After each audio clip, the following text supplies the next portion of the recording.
Cadillac, white and black. Ports niya. Lincoln Navigator, black and white. GMC Denali. So, black and white version din siya. Pero ito, diesel to. Ito gas. Grand Wagoneer, yung Suburban, kasi Alphard. So, ito yung Dodge Ram. And then, the Tundra na Toyota. So, the Toyota Sequoia, RD Pro. Tapos ito yung capstone, yung high-end niya. Yung X5, tsaka yung F-Pace na Jaguar. Altera, Mercedes-Benz, GLS. The S-Class, the Volvo XC90, the Autobiography Range Rover. 2020, the Evoque. Then, Defender, natin yung long wheelbase. LM, yung Lexus na, yes, the higher end of the Alphard. Of course, yung LC2. Savannah, nag-EMC siya. Dumating tong Ford Bronx. It's one of the first editions.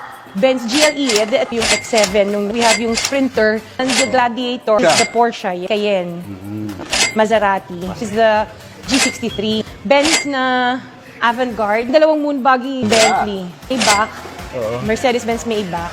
Then of course, yung latest, your favorite? Yes, our favorite is the Rolls Royce. This is the Kulinan.